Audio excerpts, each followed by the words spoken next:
زدني علما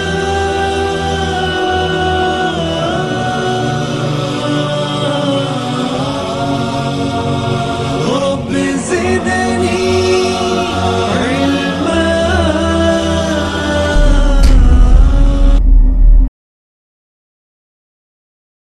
أعوذ بالله من الشيطان الرجيم. بسم الله الرحمن الرحيم. الحمد لله نحمده ونستعينه ونستغفره ونعوذ بالله من شرور أنفسنا ومن سيئات أعمالنا. من يهدي الله فلا مضل له ومن يضلل فلا هادي له.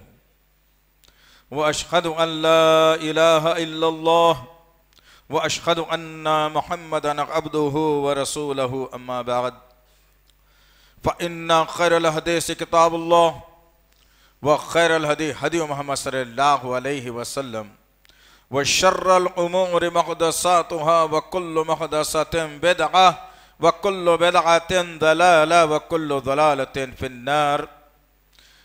قال الله تعالى في القرآن المجيد: أعوذ بالله السميع العليم من الشيطان الرجيم. بسم الله الرحمن الرحيم. قل إن الصلاة ونسكي ومحياي ومماتي لله رب العالمين.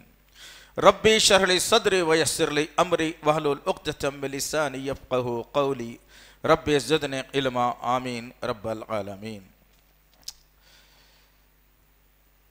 تمام تعریفیں بزرگی بڑائی کبریائی اس رب غالب مولا کے لیے جو تمام جہانوں کا پالنہار مدبر مشکل کشا حاجت روا، جس کی ذات میں کوئی شکوہ نہیں، جس کی دانش میں کوئی شکایت نہیں، برخطا سے لا ریب ہے. درود و سلام محبت وحی کتاب حکمت کے مالک صاحب تاج والمعراج و براق صلی اللہ علیہ وسلم پر. بزرگوں اور عزیز نوجوان ساتھیوں اور پس سے پردہ سننے والی اسلام کی معزز و معتبر خواتین، یہ اللہ کا بے پناہ فضل اور کرم احسان ہے کہ اللہ وحدہ لا شریک لہ نے ہم کو مسلمان گھرانے میں پیدا فرمایا. اللہ کا شکر احسان ہے کہ اللہ وحدہ لا شریک لہ نے محمد صلی اللہ علیہ وسلم جیسا نبی اور رسول عنایت فرمایا. اللہ کا شکر احسان ہے کہ اللہ وحدہ لا شریک لہ نے سوچنے اور سمجھنے کی صلاحیتوں سے نوازا. اللہ کا شکر ہے کہ اللہ وحدہ لا شریک لہ نے ایک معتبر کتاب جس کو قرآن حکیم کلام اللہ کہا گیا وہ ہمارے نام کی. عزیزان محترم، مسلسل 2 جمعوں سے ملک سے باہر رہنے کا اتفاق ہوا. خوشی بھی ہوئی اور دکھ بھی ہوا. خوشی اس بات سے ہوئی کہ ہم مسلم ملک میں موجود ہیں. دکھ اس بات کا ہوا کہ انہیں مسلم ممالک سے اسلام مٹ رہا ہے. یہ افسوس کے ساتھ کہنا پڑتا ہے جیزان محترم، خیر منائیے، شکر منائیے، اس ملک کے اندر آپ کو آزادی ہے بولنے کی، آپ کو آزادی ہے سننے کی، آپ کو آزادی ہے روکنے کی، لیکن نام مسلم ممالک کا ہے، لیکن کہنے، روکنے اور بولنے کی آزادی سے محروم کر دیا گیا. غرض کہنے کا مقصد یہ ہے جیزان محترم، انہیں تمام حالات اور واقعات کو مد نظر رکھتے ہوئے آج کے اس جمعے کے خطبے کا عنوان ہم نے منتخب کیا ہے کہ کس کے لیے.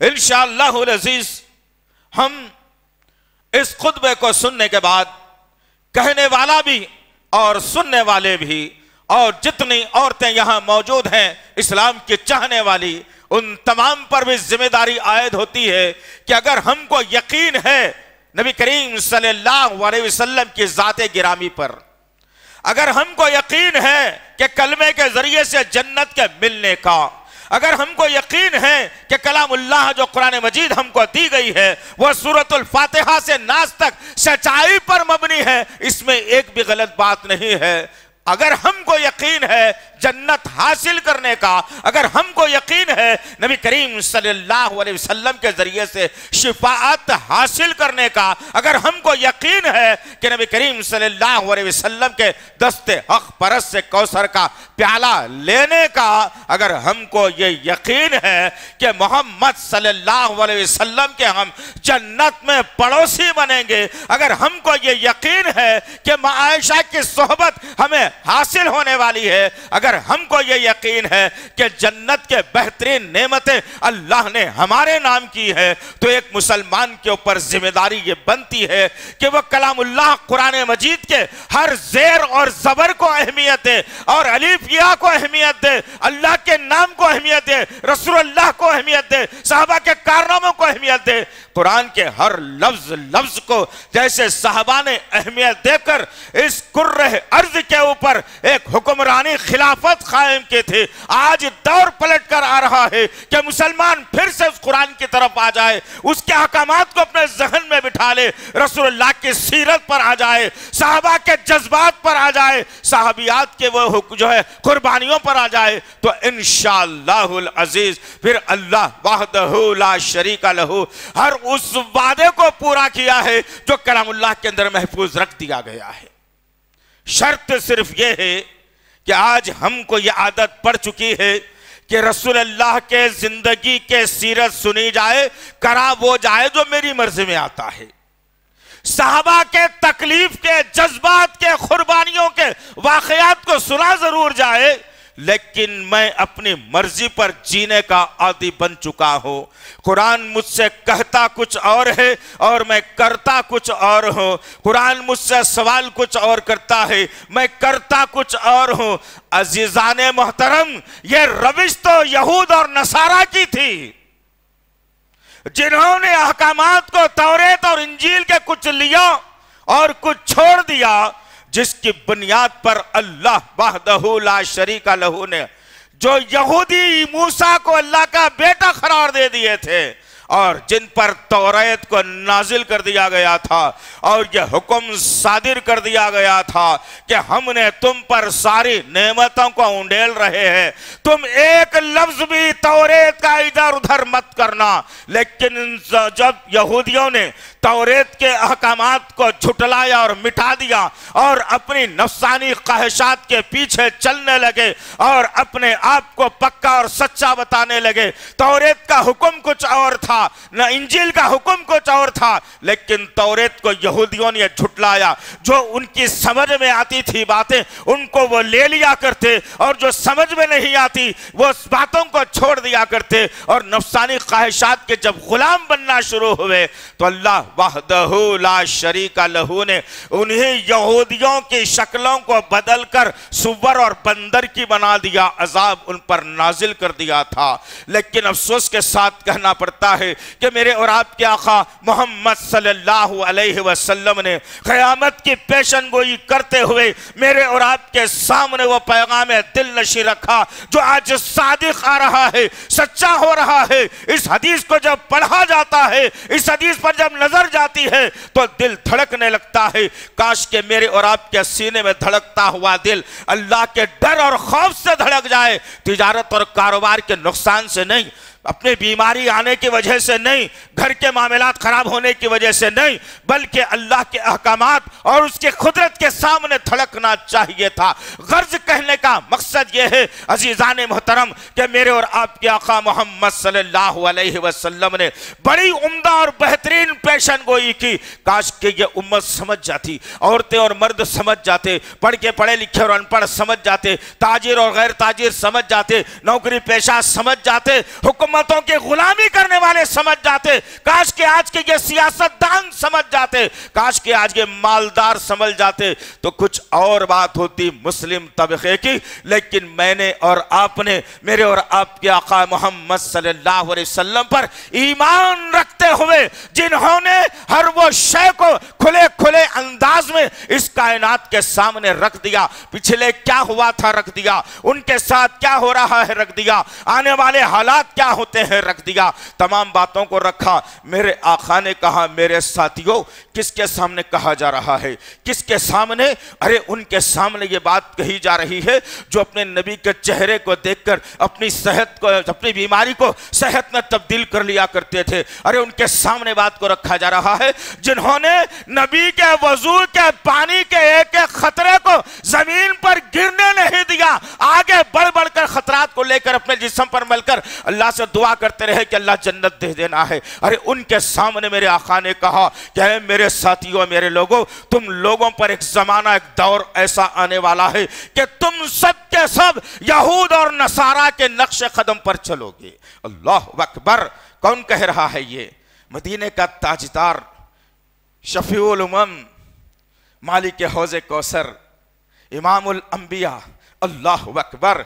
جو غمگین ہوا تو اللہ نے کوثر دے دیا، جو کمبل میں اوڑھنے لگے تو سورہ کا نزول کر دیا، مسکرا دیا تو آیتوں کا نزول کر دیا، زمین پر چلا تو فرشتے کو بھیج کر کہا کہ اے نبی تیری چال اتنی پیاری ہے کہ لوگ تجھ پر قربان ہو جائیں.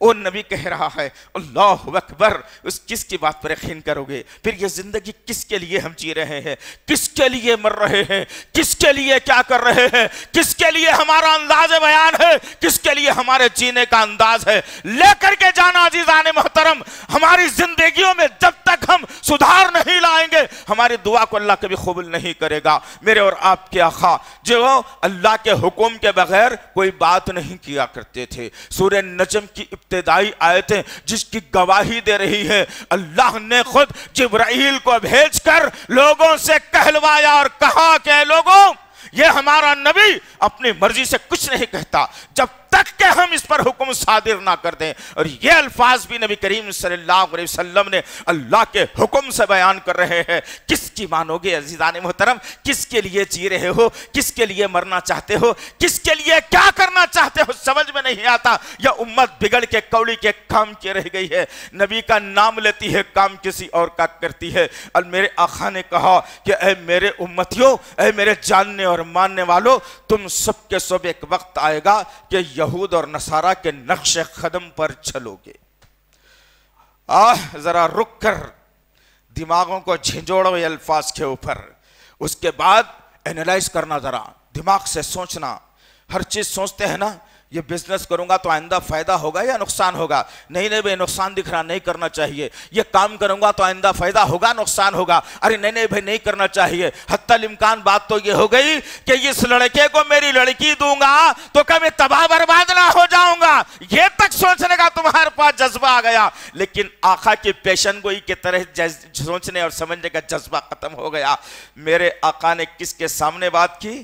جنہوں نے یہودیوں اور عیسائیوں کے خلوں کو مسمار کر دیا تھا، جنہوں نے یہود اور عیسائیوں کو اندر وہ ڈر پیدا کر دیا تھا کہ عمر آ رہا ہے، عیسائیوں کی ہے جو ہے نا بستیوں میں ہلچل مچی ہوئی ہے. ان کے سامنے میرے آقا نے کہا کہ تم لوگ یہود و نصارہ کے نقش قدم پر چلو گے. ذرا سوچو کیا دل کہا ہوگا ان کا. ہمارے ایسا منہ لٹکا کے سن کر جا کر کے پھر وہ روش اختیار کرنے والے نہیں تھے. وہ لوگ جذبہ تھا ان کے اندر، ایک حوصلہ تھا ان کے اندر، ایک سوچ تھی ان کے اندر، ایک انسانیت تھی ان کے اندر، ایک طاقت تھی ان کے اندر ایک. اور جب اللہ کے نبی صلی اللہ علیہ وسلم نے کہا کہ تم لوگ سارے کے سارے یہود و نصارہ کے نقش قدم پر چلیں گے، صحابہ کرام کے اندر ایک عجیب سا کوہرام آ گیا. ہر صحابی سوچنے لگا ہائے ہماری یہ حالت ہوگی جبکہ ہم تو ان کے مخالف ہیں، جبکہ ہم ان کے دوست ہرگز نہیں بن سکتے. اللہ نے کلام اللہ قرآن مجید کے اندر ان کو ہمارا دشمن بتایا ہے، بھلا ہم کیسے ان کے نقش قدم پر چلیں گے؟ تو میرے آقا نے 2-3 باتوں کو ان کے سامنے رکھ دیا، ان کو سنا دیا گیا، لیکن سچی میرے اور آپ کے ساتھ ہو رہی ہے۔ میرے آقا نے سب سے پہلی نشانی بتائی کہ ہو بہو میری امت یہود و نصارہ کے نقش قدم پر چلے گی۔ پھر میرے آقا نے کہا کہ کوئی یہودی یا نصرانی کسی گھوڑ پھوڑ کے سوراخ میں غیر ضروری ہاتھ ڈالے گا، میرا امتی دیکھے گا اور نہیں سوچے گا کہ وہ کیوں ہاتھ ڈالا تھا، یہ بھی اس کے پیچھے ہاتھ ڈال دے گا۔ پتہ یہ چلا، علماء نے لکھا، محدثین نے لکھا کہ وہ عمل امت محمدیہ کرے گی جو اسلام میں نہیں ہے، جو اسلام نہیں چاہتا ہے، جو یہود و نصارہ کو خوش کرنے والا ہو، وہ عمل ہم کر کر کے گزریں گے۔ دوسری بات، میرے اور آپ کے آقا محمد صلی اللہ علیہ وسلم نے کہا کہ تم لوگ ہو بہو یہود و نصارہ کے نقش قدم پر چلیں گے۔ میرے آقا نے اپنی دونوں جوتیوں کو اتارا اور دونوں تلوں کو آپس میں ملا دیا، 2 تلے آپس میں مل گئے۔ صحابہ سے پوچھا، یا اے میرے ساتھیوں بتاؤ، کیا ان 2 تلوں کے اندر کسی قسم کا تم فرق محسوس کر رہے ہو؟ صحابہ نے کہا، نہیں یا رسول اللہ، دونوں جوتیوں کو ملا دیا جائے تلوں کو تو وہ ایک سے نظر آتے ہیں۔ میرے اور آپ کے آقا محمد صلی اللہ علیہ وسلم نے کہا، جیسے یہ جوتیوں کے 2 تلے ایک ساتھ مل گئے ہیں، میری امت بھی ہو بہو یہود اور نصارہ کے ساتھ ایسے ہی مل جائے گی۔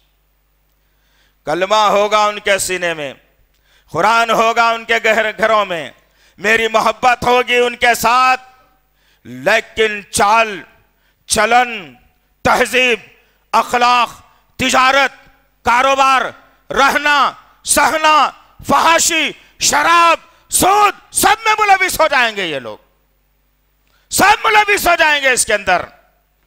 حرام کو حلال بنا دیا جائے گا،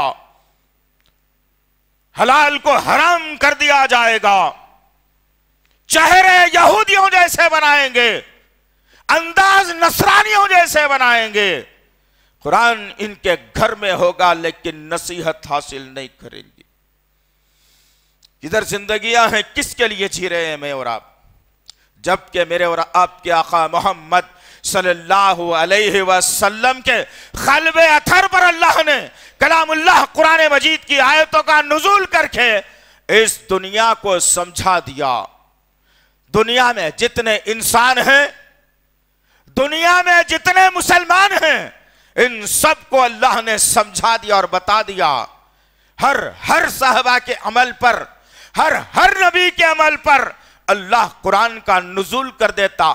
جہاں غلطی ہوتی وہاں سدھرنے اور سنبھلنے کا موقع فراہم کرتا، جہاں اچھا عمل کر ڈالتے وہاں جنتیوں کی خوشخبریاں لگا دیتا میرا رب۔ لیکن کہاں ہے عزیزان محترم وہ قرآن کی اہمیت؟ ہم پوچھنا چاہتے ہیں یہاں بیٹھنے والے ماؤں بہنوں سے، ہم پوچھنا چاہتے ہیں یہاں کے بزرگوں سے، ہم پوچھنا چاہتے ہیں یہاں کے نوجوانوں سے کہ ہمارے پاس قرآن کی اہمیت کتنی ہے؟ ڈگری کی اہمیت ہے۔ جمعہ کا دن اگر آ جائے، ڈگری کا امتحان آ جائے، 12 بجے سے 2 بجے تک تمہارا امتحان ہو اور تم جمعے کو چھوڑ کر ڈگری کے امتحان میں بھاگ گئے، کہاں اہمیت ہے تمہارے پاس قرآن کی؟ کدھر اہمیت ہے تمہارے پاس؟ بچی کو رشتہ ہونا اگر ہے تو انگلینڈ کا داماد ہونا، آسٹریلیا کا ہونا، کینیڈا کا ہونا، ارے یہاں رہ کر کیا کمائے گا، کیا کھلائے گا ہماری بچی کو؟ خاک۔ بغیر داڑھی کا ہونا، بچی داڑھی والے کو پسند نہیں کرتی، چاہے وہ نماز پڑھتا ہو یا نہ پڑھتا ہو، ہمیں اس سے کوئی مطلب نہیں ہے۔ اس کے کپڑے ٹخنے سے نیچے جاتے ہو، ہمیں کوئی مطلب نہیں ہے۔ وہ سود پر لا کر ہماری بچی کی زندگی بناتا ہے، ہمیں کوئی مطلب نہیں ہے۔ جو گاڑی سود پر لے کر میری بچی کو دندناتے پھراتا ہے شہر میں، تفریحوں میں، مجھے کوئی مطلب نہیں ہے۔ میں نمازی کو پسند نہیں کر سکتا، میں داڑھی والے کو پسند نہیں کر سکتا، میں لا الہ الا اللہ کثرت سے پڑھنے والوں کو پسند نہیں کرتا۔ آج تو روش، آج تو سوچ، آج تو فکر ہماری یہ بن کر کے رہ گئی ہے ابھی اور کون سا راستہ چاہیے جو یہود و نصارہ کے نقش قدم پر چلنے والا ہو.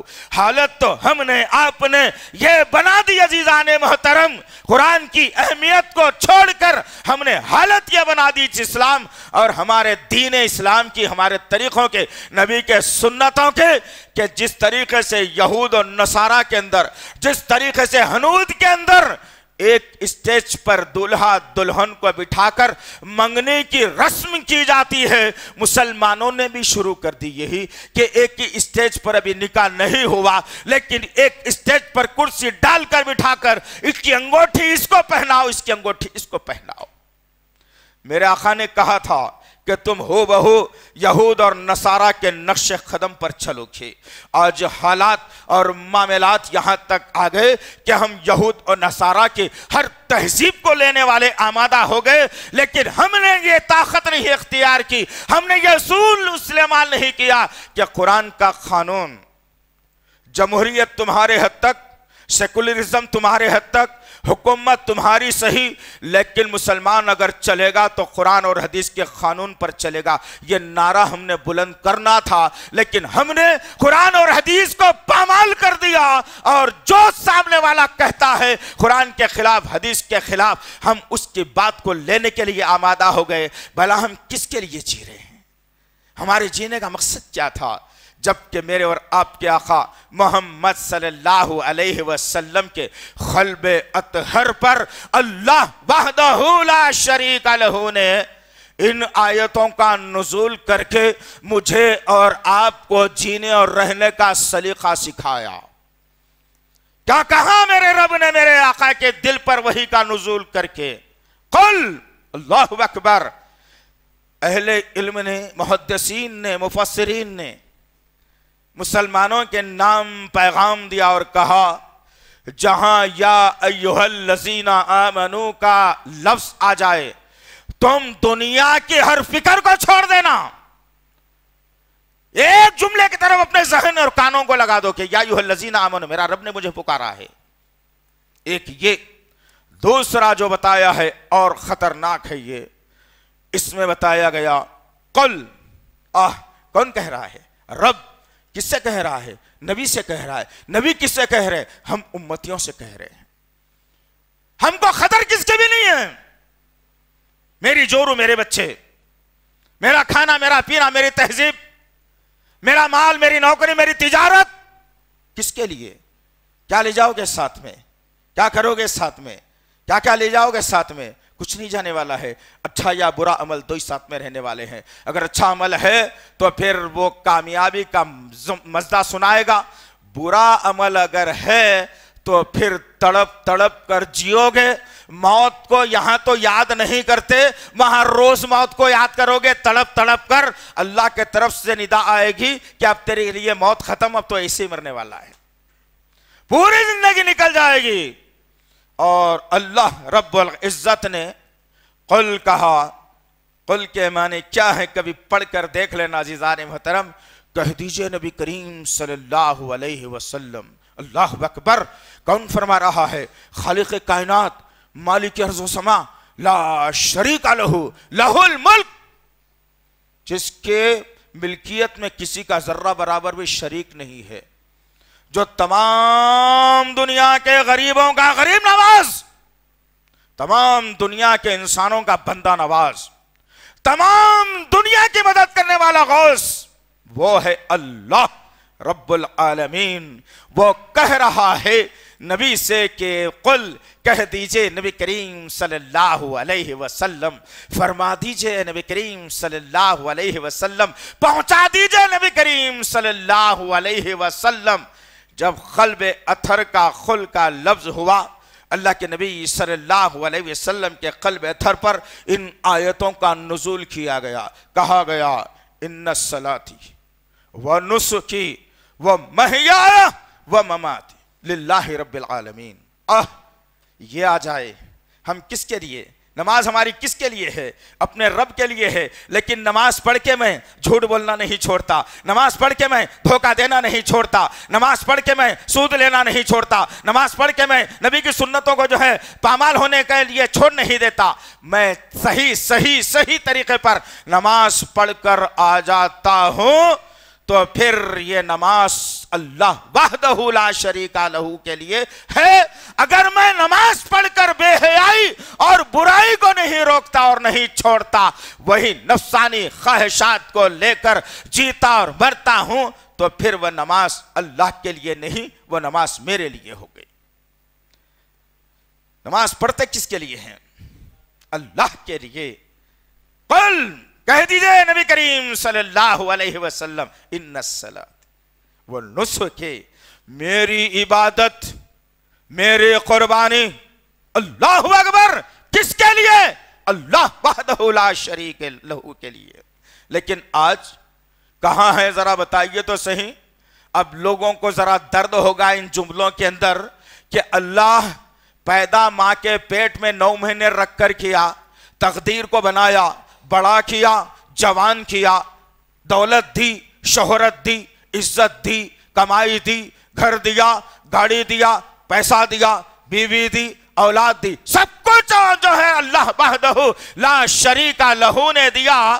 اور جب ترقی ذرا ہوئی میاں کو، تو میاں نے کہا کہ بھائی یہ تو بزرگوں کا عطیہ ہے جو مجھے ملا ہے، 9 مہینے تک ماں کے پیٹ میں رہا، بغیر رب کو جانے کے رہا، ماں کے رحم میں رہا، رحم میں جھلی میں لپٹ کر رہا، وہ گندگی اور غلاظت میں رہا، جہاں تک رب نے تجھے غذا پہنچا کر بڑا کیا۔ اور جب انسان بڑا ہو گیا تو کہنے لگا یہ تو میرے ولی کا جو ہے، میرے بزرگ کا عطیہ ہے۔ اور جب ترقی ہوتی ہے، کوئی نئی گاڑی بڑی خریدی جاتی ہے، کوئی تجارت اور کاروبار شروع ہوتا ہے، تو بکرا لے کر کسی کی خبر پہ جا کر اس کی قربانی کر کے خوشی اور داد تحسین حاصل کر کے انسان سوچتا ہے کہ میں نے تو اب حق ادا کر دیا ہے۔ اللہ نے کہا قل ان الصلاۃ والنسک ومحیایا ومماتی للہ رب العالمین، یہ تمام کی تمام شے جو تم کرنے جا رہے ہو وہ اللہ وحدہ لا شریک لہ کے لیے ہے۔ لیکن ذرا اپنے بغلوں میں جھانک کر دیکھنا کہ میں کہاں تک اس آیت کے تحت اپنی زندگی گزار رہا ہوں۔ آدمی سوچتا ہے کہ نماز کو زیادہ اچھے طریقے سے میں پڑھ لوں گا، تھوڑی شوگر کم ہو جائے گی، کمر کا درد بھی چلا جائے گا۔ آدمی سوچتا ہے کہ نماز میں پڑھ لوں گا تو گھر میں خیر آ جائے گا، برکت آ جائے گی۔ آدمی نماز پڑھ کے سوچتا ہے کہ بچے کا باہر کا ویزا تو ضرور لگ جائے گا۔ آدمی نماز پڑھ کے سوچتا ہے کہ ایک گھر پر دوسرا گھر بنا لوں گا۔ آدمی نماز پڑھ کر سوچتا ہے بیٹی کے لیے اچھا داماد آ جائے گا۔ آدمی نماز پڑھ کے سوچتا ہے کہ میری عزت میں اضافہ ہوگا۔ تو بھلا یہ نماز اللہ کے لیے کہاں ہوئی؟ یہ نماز اللہ کے لیے کہاں ہوئی؟ آؤ ذرا اس نماز کا بھی تذکرہ کر کے دیکھتے ہیں۔ میرے آقا، ساری دنیا سائیں سائیں کر کے سو رہی ہے، ہر شخص نیند کی آغوش میں ہے، رب اب آسمان کی طرف آنے والا ہے، میرا آقا اپنی نیند کو خراب کر دیتا ہے اور ماں عائشہ کے حجرے میں موجود ہے، اور پھر اٹھ جاتا ہے میرا نبی، اور رات کے اندھیرے میں مصلی ڈال کر اپنے رب کے سامنے کھڑا ہو جاتا ہے اور اپنے رب کو اس طریقے سے یاد کرتا ہے، ایسے یاد کرتا ہے۔ میرے نبی نے یہ نہیں مانگا کہ اللہ یہ 4x4 کے کمرے سے تنگ آ گیا ہوں، میرے نبی نے یہ نہیں کہا کہ بار بار بھوک برداشت نہیں ہوتی، میرے نبی نے یہ نہیں کہا کہ بچھانے کے لیے چٹائی نہیں ہے، میرے نبی نے یہ نہیں کہا میری ازواج بھوکی مر رہی ہے، میرے نبی نے یہ نہیں کہا میرے پاس پینے کے لیے پانی نہیں ہے، میرے نبی نے یہ نہیں کہا کہ میرے گھر میں چولہا نہیں جلتا، میرے نبی نے یہ نہیں کہا کہا کہ بڑی پریشانیوں میں گھرا ہوں، دور کر دینا۔ میرے آقا نے جب بھی مانگا تو بڑا بہترین مانگا۔ اماں عائشہ صدیقہ رضی اللہ تعالیٰ عنہ کا حجرہ، اور اللہ کے لیے میرا آقا کھڑا ہوا ہے نماز پڑھنے کے لیے۔ اماں عائشہ کہتی ہے میری نیند جاگی اور میں نے ہاتھوں سے نبی کے بستر کو ٹٹولنا شروع کیا۔ نبی بستر پر موجود نہیں ہے، میں جھٹ سے اٹھ کر کے بیٹھ جاتی ہوں۔ میرے کمرے میں اندھیرا ہے لیکن میرے کان اس آواز کی طرف جاتے ہیں جو ہنڈیا کی طرح کچھ پک رہا ہے۔ ہنڈیا جیسے چولہے پر پکتی ہے ویسی آواز میرے حجرے سے آ رہی ہے۔ اندھیرے میں میں نے کانوں کو اس آواز کی طرف لگایا، اس آواز کی طرف لگایا، اس آواز کی طرف لگایا جہاں سے آواز آ رہی تھی۔ میں نے کان لگا کر کے جب سنا تو میرے آقا کی وہ آواز تھی۔ میرے آقا اپنے رب سے سجدے میں کیا مانگ رہے تھے؟ کہہ رہے تھے یا اللہ میرے امتی، یا اللہ میرے امتی، یا اللہ میرے امتی۔ یہ پکار رہے تھے اپنے رب کو۔ میرے آقا اور میرے آقا کا سینہ کھول رہا تھا، آواز بڑی کرراہٹ سے نکل رہی تھی۔ یہ تھی رب کے لیے نماز۔ آج تم مانگتے ہو تو اپنی بیماری کے لیے مانگتے ہو، اپنے خرچ کے لیے مانگتے ہو، اپنے گھر کے لیے مانگتے ہو، اپنی تجارت کے لیے مانگتے ہو، اپنی نوکری کے لیے مانگتے ہو، اپنی پریشانی کے لیے مانگتے ہو۔ تم یہ نہیں جانتے کہ تمہارے محلے میں کتنے لوگ بھوکے آج رات کو سوئے ہوئے۔ تم یہ نہیں جانتے کہ مالدار جو مالداری کی شادی کر رہے ہیں، غریب بچیاں اپنے جسم کا دھندا کر کے زندگی گزار رہی ہے۔ ہمیں ان کا بھی گھر بسانا چاہیے۔ ہم نے تو نماز پڑھ کر کبھی یہ نہیں مانگا، ہم نے پڑوسی کے لیے نہیں مانگا، ہم نے غریبوں کے لیے نہیں مانگا، ہم نے کبھی جو ہے ظالموں کے خلاف آواز اٹھانے کے لیے نہیں مانگا۔ مانگا تو اپنی چار دیواری کے لیے مانگا۔ یہ کس کے لیے ہے عزیزان محترم؟ یہ کس کے لیے ہے؟ جبکہ میرے آقا کے قلب اطہر پر اللہ نے کلام اللہ قرآن مجید کی آیتوں کا نزول کر کے کہا میری نماز، میری قربانی، میری عبادت، ہر شے اللہ کے لیے۔ اور اللہ نے دو نکات جو بہترین بتائے ہیں، آخری کے دو الفاظ جو اللہ کے لیے ہونا چاہیے تھا لیکن آج وہ بھی ہمارے دل اور ذہن سے ختم ہو گئے۔ اللہ وحدہ لا شریک لہ نے کہا، کہو نبی کریم صلی اللہ علیہ وسلم میری نماز بھی اللہ کے لیے ہے، میری عبادت، میری قربانی بھی اللہ کے لیے ہے، اور میرا جینا بھی اللہ کے لیے ہے، اور میرا مرنا بھی اللہ کے لیے ہے۔ لیکن کہاں ہے عزیزان محترم؟ آج ہم جی رہے ہیں تو اپنی زندگی کو بچانے اور بنانے کے لیے جی رہے ہیں۔ اللہ کے لیے زندگی کہاں ہے؟ ذرا لا کر کے بتانا، کدھر زندگیاں ہیں؟ کون سی زندگیاں ہیں؟ آج انسان جی بھی رہا ہے تو دنیا بنانے کے لیے، آج انسان جی رہا ہے تو دنیا کو سنوارنے کے لیے، آج انسان جی رہا ہے تو اپنی جو ہے طاقت کو منوانے کے لیے۔ کون جی رہا ہے؟ اللہ کا اسلام زندہ ہو جائے۔ کون جی رہا ہے؟ مسلمانوں کی طاقت بڑھ جائے۔ کون جی رہا ہے؟ مسلمانوں کی حکمرانی آ جائے۔ کون جی رہا ہے؟ مسلمانوں میں اتحاد قائم ہو جائے۔ کون جی رہا ہے؟ مسلمان ایک دوسرے کے چاہنے والے بن جائے۔ ارے کون جی رہا ہے؟ کس کے لیے جی رہا ہے؟ کہ مسلمانوں کے اندر ایک اسلامی شعور بپا کر دیا جائے۔ کس کے لیے؟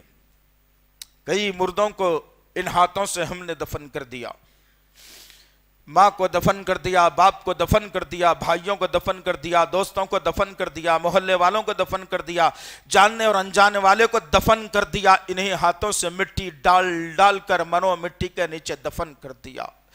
تصور اور تدبر میرا اور آپ کا یہ ختم ہو گیا کہ ہائے اللہ، ایک میرے دوست کو جس کے ساتھ بیٹھ کر میں کھانا کھایا کرتا تھا، جس کے ساتھ بیٹھ کر میں پڑھا کرتا تھا، جس کے ساتھ بیٹھ کر میں سیکھا کرتا تھا، آج یہی ہاتھوں سے اس کو کھلایا بھی ہوگا، اسی ہاتھوں سے اس کو محبت بھی کیا ہوگا، اس کا ہاتھ پکڑ کر کبھی چلا بھی ہوگا کچھ دیر کے لیے، کچھ دن کے لیے، لیکن آج اسی دوست کو میں مٹی میں ڈال رہا ہوں، منو مٹی کے نیچے دفن کر رہا ہوں۔ تصور یہ ہونا چاہیے کہ کل کو میرا بھی نمبر لگنے والا ہے، تصور یہ ہونا چاہیے کل یہ سارے لوگ کھڑے رہنے والے ایسے ہی کھڑے رہیں گے، میرے چاہنے والے میرے منہ پہ خاک ڈالیں گے اور یہ زبان سے جملہ ادا کریں گے کہ جلدی کرو جلدی کرو۔ اللہ اکبر! ذرا سوچو عزیزان محترم، کس کے لیے جینا ہے؟ اگر دنیا کے لیے جینا ہے تو پھر ابو لہب کو یاد کرنا پڑے گا، دنیا میں اگر دنیا کے لیے جینا ہے تو ابو جہل کو یاد کرنا پڑے گا، دنیا کے لیے جینا ہے تو ولید بن مغیرہ کو یاد کرنا پڑے گا، یا اگر دنیا کے لیے جینا ہے عتبہ اور شیبہ کو یاد کرنا پڑے گا۔ ارے دنیا کے لیے اگر جینا ہے، محل بنانے والوں، گھروں کی تعمیر کرنے والوں، تاریخ شاہد ہے، اللہ نے کلام اللہ قرآن مجید کے اندر اور میرے آقا نے اپنی زبان نبوت سے وہ پیغام دل نشیں مجھے اور آپ کو دیا اور کہا کہ اے دنیا کے چاہنے والوں، اے دنیا میں اپنی منزلیں طے کرنے والوں، اے دنیا میں مال و زر بنانے والوں، اے دنیا میں اپنے گھروں پر، اپنے بلڈنگوں پر، اپنے جو ہے نا گھروں کے اوپر فخر کرنے والوں، تمہارے سامنے ہم ایک منظر پیش کرتے ہیں کہ شداد نامی ایک آدمی اسی سرزمین پر گزرا تھا جس کے پاس اتنی دولت تھی کہ گن نہیں پاتے تھے۔ اس نے اللہ کے خلاف بغاوت کر دی اور اس نے کہا کہ اے میرے ساتھیوں، جاننے اور ماننے والوں، مرنے کے بعد، خبر میں جانے کے بعد، حشر آنے کے بعد، امتحان ہونے کے بعد کون جنت کو دیکھتا ہے مجھے تو نہیں معلوم، آؤ دنیا میں میں تمہیں جنت بتا دیتا ہوں۔ ایک عمدہ اور بہترین گھر تعمیر کر دیا اسی زمین کے اوپر، بہترین گھر، عالی شان گھر، جنت نما گھر تعمیر کر دیا۔ کس کے لیے؟ دنیا والوں کے لیے نا۔ اور آج میرا اور آپ کا حال بھی ایسے ہی ہے، بینک بیلنس ہے، میں کہہ رہا ہوں کہ میرا ہے، مرنے کے بعد جورو بچے حملہ کر دیتے اس کے اوپر، بھائی بہن حملہ کر دیتے اس پر۔ کس کے لیے؟ جو مال ہے وہ تیرا نہیں ہے، جو گھر ہے تیرا نہیں ہے، وہ گاڑی ہے وہ تیری نہیں ہے، کوئی شے بھی میری اور آپ کی نہیں ہے، سب ہے تو میرے رب کا ہے۔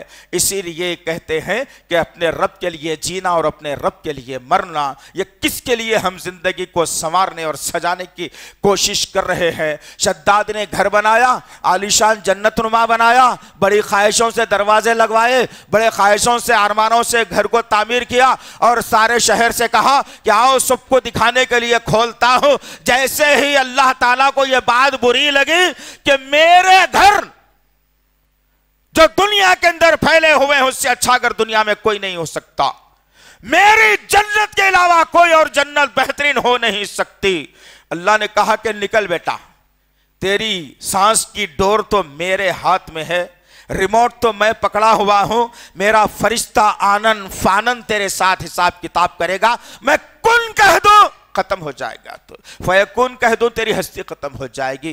نکلا اپنے گھر کو بتانے کے لیے اور پھر اپنے گھر کے پاس پہنچا، عالیشان دروازہ اس کے لیے کھولا گیا، ایک قدم اندر ڈالتا ہے چوکھٹ کے، ایک قدم ابھی باہر ہی ہے، ملک الموت آتی ہے اور اس کی روح قبض کر کے چلے جاتی ہے، وہ خود اپنا گھر نہیں دیکھ سکا۔ آج ہمارا بھی عالم ایسے ہی ہے بھائی، گھر بناتے بناتے کئی نمازیں ضائع، گھر بناتے بناتے بینک لون، گھر بناتے بناتے رشتہ داروں کی حق تلفی، گھر بناتے بناتے ماں باپ کے ساتھ غلط سلوک، گھر بناتے بناتے اللہ اور اس کے رسول کے قانون کو پامال کر دیتا ہے انسان۔ اور ہوتا یہ ہے کہ معلوم پڑتا ہے کہ میاں آئے تھے، ایک مہینہ بھی برابر نہیں رہے، اللہ کو پیارے ہو گئے، جو گھر میں رہنے کی آرزو تھی وہ تو نہیں ملا لیکن دوسرا پرماننٹ گھر مل گیا۔ کس کے لیے؟ میرے آقا نے تو کہا نماز بھی اللہ کے لیے، عبادت بھی اللہ کے لیے، جینا بھی اللہ کے لیے، مرنا بھی اللہ کے لیے، رب العالمین کے لیے۔ آج ہماری ساری کی ساری زندگی میں گزر رہی ہے۔ یہ میں جو میں کہتا ہے اس کے گلے پر چاقو چل جاتی ہے، تو ہرگز میں کے طرف نہیں جانا چاہیے انسان کو۔ کیا ہو گیا ہے میری اور آپ کی زندگیوں کو؟ کدھر جا رہی ہے ہماری زندگیاں؟ اگر چاہتے ہو اللہ والے بننا، اگر چاہتے ہو جنت کی کیریوں میں سے کیری حاصل کرنا، اگر چاہتے ہو کہ سیدھے ہاتھ میں نامہ اعمال دیا جائے، اگر چاہتے ہو نبی کے دست حق پرست سے کوثر کا پیالہ مل جائے، اگر چاہتے ہو نبی کی شفاعت، اگر چاہتے ہو جنت میں نبی کے ساتھ رفاقت، اگر چاہتے ہو نبی کا مسکراتا ہوا چہرہ دیکھنا، تو آج زندگیوں میں ایک انقلاب بپا کرنا پڑے گا کہ فجر سے لے کر رات کو سونے تک میری زندگی صرف اللہ کے قانون کے لیے ہو، نبی کی محبت اور ان کے سنتوں کے لیے ہو، مساجد کو بھرنے کے لیے ہو، غریبوں کی مدد کرنے کے لیے ہو، بیواؤں کی مدد کرنے کے لیے ہو، بیماروں کی تیمارداری کرنے کے لیے ہو، اسلام کے قانون کو نافذ کرنے کے لیے ہو۔ اور جو کوئی اسلام اور مسلمانوں کے خلاف، عزاؤں کے خلاف،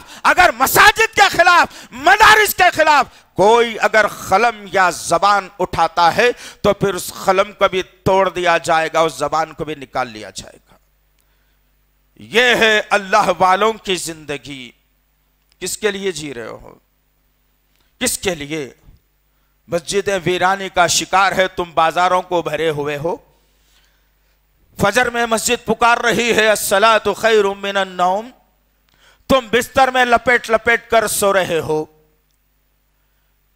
سود تمہیں بلا رہا ہے، 0% سود پہ تمہیں دیا جائے گا، گھر یوں ہی بنا لو 10 سال میں پھٹ بھی جائے گا، لیکن قرآن گھر میں رکھا ہوا تم کو اس بات سے روک رہا ہے تمہیں۔ دیکھو نہیں، اگر ایسا کر لو گے نا تو اللہ اور اس کے رسول سے جنگ کرنے کے لیے تیار ہو جاؤ۔ اگر ایسا ہی کرتے رہو گے نا تو اپنی سگی ماں کے ساتھ زنا کرنے کے لیے تیار ہو جاؤ۔ اگر ایسا ہی کرو گے نا تو پھر شیطان جیسا چھو کر انسان کو دیوانہ باولا بنا دیتا ہے۔ سود دینے اور لینے والوں، ہم تمہارا حال بھی قیامت کے دن ایسے ہی بنا دیں گے جیسے کسی انسان کو جن نے چھو کر خپتی بنا دیا ہے، پاگل بنا دیا ہے۔ وہ قرآن کہہ رہا ہے، وہ قرآن چلا چلا کر کہہ رہا ہے، 1400 برس سے یہی الفاظ دوہرا کر رہا ہے۔ اور الحمدللہ جن لوگوں نے یہ قانون کو اپنے سینے میں بٹھا لیا، جن مسلمانوں نے قرآن کے قانون کو اپنی زندگی میں لا لیا، اللہ وحدہ لا شریک لہ ان سے راضی بھی ہو گیا اور وہ اللہ سے راضی بھی ہو گئے۔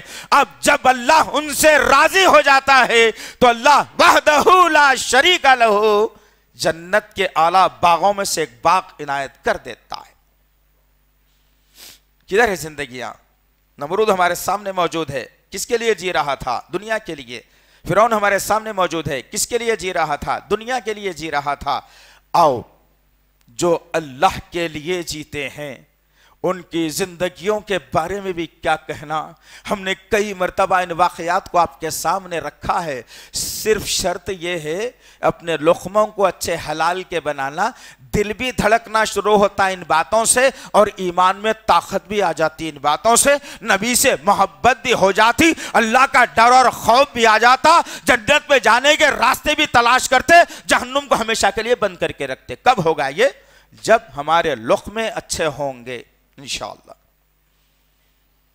آؤ ذرا ان کی زندگیوں کو دیکھتے ہیں، کس کے لیے وہ جیتے تھے۔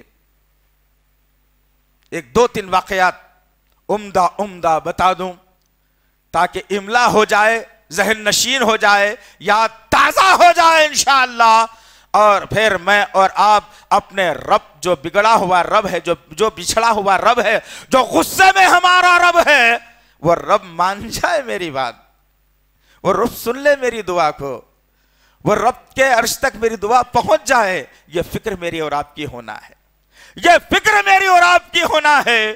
آؤ ذرا دیکھتے ہیں، آج تو الحمدللہ یہاں بھری ہوئی یہ مجلس، بھرا ہوا یہ جمعہ، بھری ہوئی یہ مسجد، اوپر عورتیں بھری ہوئی، نیچے مرد اور ضعیف نوجوان بھرے ہوئے ہیں، لیکن سوال یہ ہے کہ وہ تڑپ، وہ محبت، وہ خلوص، وہ اللہ کا ڈر، وہ محبتیں کہاں سے لائیں گے؟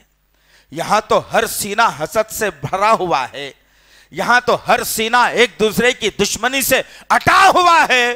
رب کو رب مانتا ضرور ہے، لیکن خبر میں دھسے ہوئے مردے سے امیدیں لگا کر بیٹھا ہے انسان۔ آؤ پلٹ کر اس قرآن کی طرف آؤ پلٹ کر نبی کے فرمان کی طرف آؤ ذرا دیکھتے ہیں. آج آسائش آرائش تمام کی تمام سہولتیں موجود ہیں. بھوک لگتی ہے تو گھر میں کھانا موجود ہے 30 دن کا, اور پیاس اگر لگتی ہے تو ٹھنڈا پانی موجود ہے. باہر نکلتے ہیں تو چھاتا موجود ہے. گھر میں گرمی ہوتی ہے تو کولر پنکھا فریج موجود ہے, اے سی موجود ہے, سب چیز موجود ہے. لیکن رب کیا ڈر سینوں سے نکل گیا, نبی کی محبت چلے گئی. آؤ اس وقت کا واقعہ میں چھیڑ دوں آپ کے سامنے, شاید ہمارا ایمان کو تازہ بھی ہو جائے. مکے کی سرزمین, اسلام انگلیوں پر گنے جانے والے مسلمان, اسلام کی پہچان صرف 3 نکات پر تھی.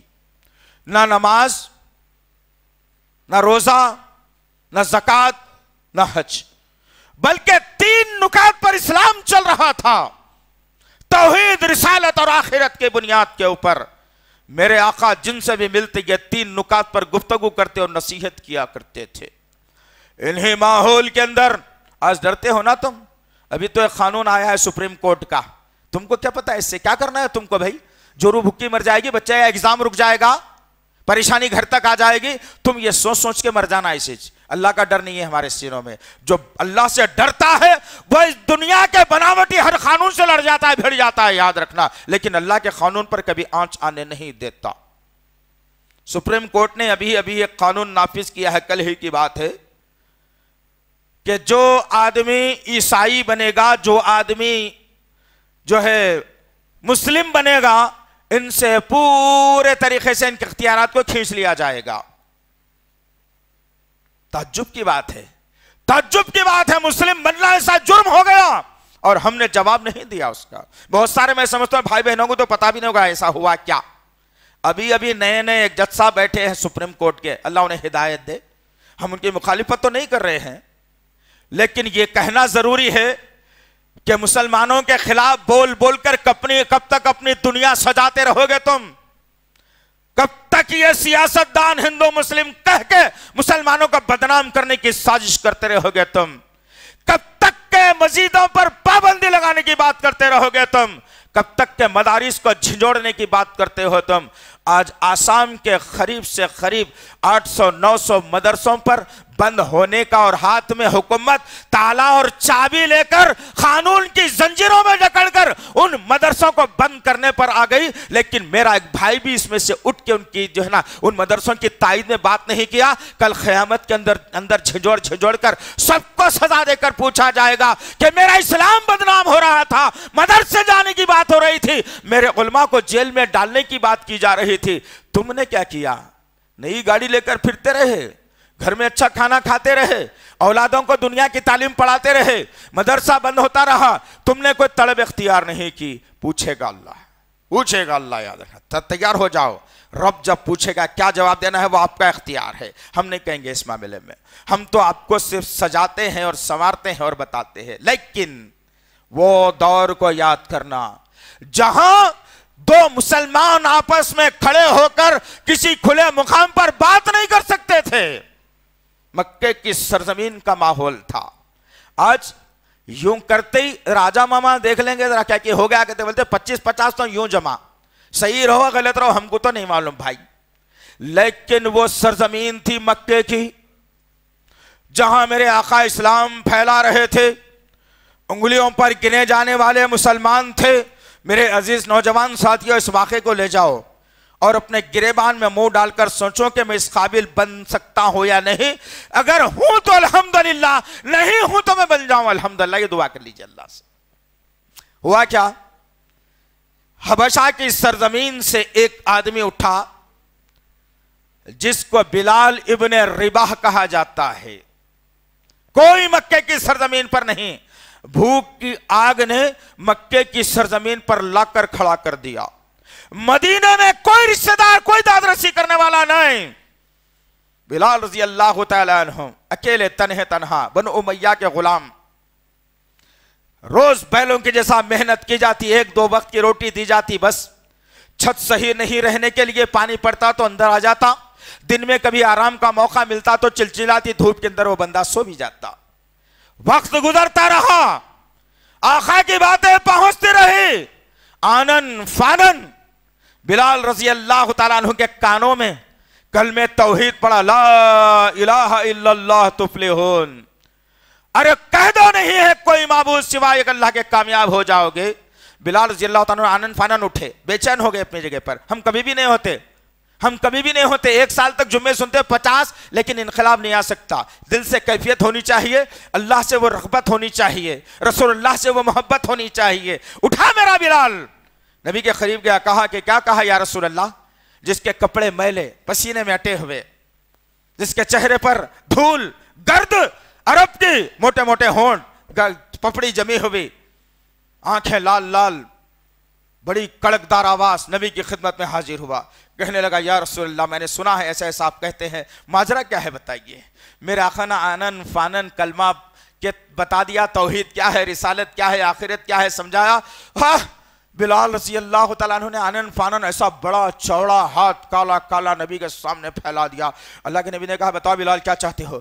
کہا یا رسول اللہ لا الہ الا اللہ پڑھنا چاہتا ہوں۔ سبحان اللہ و بحمدہ، ایک غریب جو بنو امیہ کا غلام ہو، جس کے پاس رہنے کے لیے گھر نہ ہو، جس کے پاس لباس نہ ہو، جس کے لیے چھت نہ ہو، جس کے لیے کھانے پینے کا سامان میسر نہ ہو، کلمہ قبول کر لیتا ہے بندہ۔ اس کے بعد جو ظلم کے پہاڑ توڑے گئے، وہ ظلم سبحان اللہ، اللہ چشم فلک سے منظر دیکھ رہا ہے میرے بلال کا۔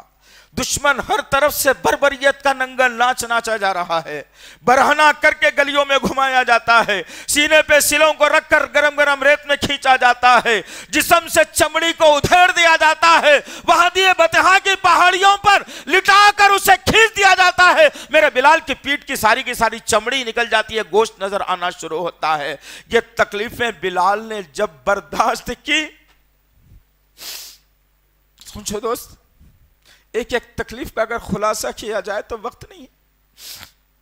ہم نے کبھی برداشت نہیں کی یہ تکلیفوں کو، فجر میں اٹھنا ہی محال ہے ہمارے لیے۔ میرے بلال نے جب یہ تکلیفوں کو برداشت کی، اور ابو بکر صدیق رضی اللہ تعالیٰ عنہ نے منظر دیکھ کر ابو جہل سے کہا کہ اس کو آزاد کر دو، مت تکلیفیں دو بھائی، کیوں ستا رہے ہو اتنا؟ کہا کہ نہیں، یہ ہمارا غلام ہے، کچھ بھی کر سکتے ہیں، آزاد اگر کرانا ہو تو ایک مرغی کے انڈے کے برابر سونا دینا پڑے گا۔ ابو بکر صدیق آنن فانن گھر کی طرف دوڑے، ذرا سن لینا مالدارو، جب میں پیسوں کو دبا کے رکھنے والوں، اسلام کو محتاج بنانے والوں، غریب بچیوں کی زندگیوں کو دوسرے غیر مسلموں غیر مردوں کے حوالے کرنے والوں، ذرا غور سے سننا اس بات کو۔ ابو بکر صدیق دوڑے گئے اور اپنے گھر میں ڈھونڈا، کچھ سونا ملا، لے کر کے آئے، ابو جہل کے ہاتھ میں رکھ کر کے کہا کہ میرے بھائی کو آزاد کر دو۔ ابو جہل نے کیا کہا تھا؟ یہ جملہ کہا تھا جو آج کی یہ ناپاک حکومت بھی کہتی ہے، اور آج کے یہ لٹیرے بھی کہتے ہیں، جن کو اسلام کیا ہے نہیں معلوم، اور ہم سننے کے عادی بھی بن چکے ہیں۔ کیا کہا تھا ابو جہل نے؟ یہی الفاظ، ابو بکر اتنا سونا کس کے لیے دے رہے ہو؟ یہ تو انتہائی گرا ہوا غلام ہے ہمارا۔ اللہ اکبر۔ میرے ابو بکر نے دور اندیشی سے بات کرتے ہوئے کہا، اے ابو الحکم ابو جہل، تو کیا جانتا ہے میرے بلال کا مقام و مرتبہ؟ اللہ نے اسے چن لیا ہے، چن لیا ہے۔ ہوا کیا اس کے بعد؟ میرے نبی کو معراج ہوئی۔ غور سے سننا عزیز نوجوان ساتھیوں، تمہاری شدید ضرورت ہے اسلام کو۔ تمہاری جوانیاں فیس بک، واٹس ایپ، انسٹاگرام کے لیے نہیں ہے، راتوں میں جاگنے کے لیے نہیں ہے، اچھے اچھے کھانے کھانے کے لیے نہیں ہے، اچھی گاڑیوں میں گھومنے کے لیے نہیں ہے۔ تمہاری اگر ایک ایک جوانی ہے، اللہ کی قسم دے کر کہہ رہا ہوں، میں قسم نہیں کھاتا عام طور پہ، بہت ہی وزن ہوتا ہے بات میں تو جب ہی قسم کھاتا ہوں، میں اللہ کے قسم دے کر کے کہتا ہوں کہ تم سب اسلام کے مجاہد بن جاؤ، یاد رکھو اس بات۔ آج وقت ہے، آج وقت ہے، ہر نوجوان کی ضرورت ہے اسلام کے لیے، میں بار بار کہہ رہا ہوں، آج اسلام کے لیے ضرورت ہے تمہاری، آؤ، اسلام چاہتا ہے تمہیں، بے یارو مددگار چھوڑنا نہیں چاہتا اسلام، آؤ۔ بلال رضی اللہ تعالی جوان، کڑیل جوانی میں میرے نبی کو معراج ہوئی۔ بات پوائنٹ کی ہے، غور سے لے جانا، آخری بات سنا رہا ہوں۔ یہ معراج ہوئے میرے نبی کو، معراج کے سفر پر میرا نبی، سب چیزیں ہو گئی، اب جنت دیکھنے کی باری آ رہی ہے۔ اللہ اکبر۔ جبرائیل علیہ السلام نبی کے ساتھ جنت کے دروازے پر کھڑے ہیں دو۔ جبرائیل نے جنت کے دروازے پر دستک دی، جنت کے داروغہ نے کہا کون؟ کہا میں جبرائیل۔ جنت کا داروغہ دروازہ کھولتا ہے، دیکھتا ہے دو ہیں. جنت کے داروغہ نے پوچھا یہ کون ہے؟ کہا کہ یہ محمد صلی اللہ علیہ وسلم ہے. پھر جنت کے داروغہ نے پوچھا کیا انہیں بلایا گیا ہے؟ ہاں انہیں بلایا گیا ہے، دعوت دی گئی، آسمان کی سر، آخری نبی ہے. جنت کے داروغہ نے فوری دروازہ کھولا، استقبال کیا. اہلاً و سہلاً مرحبا. آئے نبی کریم صلی اللہ علیہ وسلم، آپ جنت میں قدم رکھ رہے ہیں، اچانک نبی کے قدم رکے. جبرائیل سے میرے نبی نے سوال کیا، پوچھا جبرائیل یہ کیا ماجرا ہے یار، تو اور میں، جنت میں تیسرا تو کوئی نہیں ہے نا؟ جبرائیل نے کہا نہیں. پھر میں سن رہا ہوں، تو بھی سن رہا ہے اس بات کو کہ میں جنت میں بھی قدم رکھنے والا ہوں، لیکن تیرے اور میرے قدم سے پہلے کسی اور کے چلنے کی آواز آ رہی ہے. جبرائیل نے پلٹ کر نبی سے کہا، ابوبکر کے ان الفاظ کو ذہن میں رکھنا کہ تو کیا جانتا ہے میرے بلال کا مرتبہ اور مقام جسے اللہ نے چن لیا ہے. ادھر اللہ معراج کے سفر میں نبی اور جبرائیل کو منظر بتا رہا ہے کہ نبی کہتے ہیں کہ کون ہے بتا. جبرائیل نے پلٹ کر کہا مبارک ہو یا رسول اللہ، آپ کا بلال زمین پہ چلتا ہے، اللہ اس کے قدموں کی آواز کو جنت میں سنا دیتا ہے. کہاں سے لاؤ گے دوست، کہاں سے لاؤ گے یہ زندگی؟ کس کے لیے جی رہے میں اور آپ؟ بلال نے رب کے لیے جیا تھا، اللہ نے اس کے قدموں کی آواز کو جنت میں سنا دیا. آج میں اپنے لیے جیتا ہوں تو میری آواز، میری تکلیف کو پڑوسی بھی نہیں سنتا ہے. آؤ اسلام کے لیے، اسلام کے واسطے، نبی کی محبت کے لیے، رب سے ڈرنے کے لیے، جنت حاصل کرنے کے لیے، جہنم سے بچنے کے لیے، عذاب قبر سے بچنے کے لیے، موت کے وقت کلمہ لا الہ الا اللہ جاری و ساری کرنے کے لیے آؤ. اسلام دعوت دیتا ہے تمہیں. کوئی جی ایس ٹی نہیں، کوئی وی ایس ٹی نہیں، کوئی ٹیکس نہیں، کوئی انکم ٹیکس نہیں، کسی ای ڈی کا ڈر نہیں، کسی جو ہے سی آئی ڈی کا ڈر نہیں، کسی اور کا جو ہے نا محکمے کا ڈر نہیں. آزاد اسلام ہے، آزاد اسلام. اور یاد رکھنا ان ظالموں کے نام یہ پیغام ہم دینا چاہتے ہیں اس منچ سے، اس منبر سے، کہ اگر اسلام کو قید کرنے کی کوشش کرو گے، یاد رکھنا تمہارے سامنے نمرود کی زندگی نہیں ہے تو ہم بتا دیں گے تمہیں انشاءاللہ. اگر اسلام کو قید کرنے کی کوشش کرو گے تو فرعون کی زندگی تمہارے سامنے نہیں معلوم تو ہم جتا دیں گے تمہیں انشاءاللہ. اگر تم چاہتے ہو کہ اسلام کی سرحدوں کو میٹنا یا اسلام کو پابند کرنا تو پھر ابو لہب اور ابو جہل، ولید بن مغیرہ، عتبہ اور شیبہ، اور پھر یہودیوں کے بڑے بڑے سردار کعب بن اشرف کا حال بھی دیکھ لینا انشاءاللہ.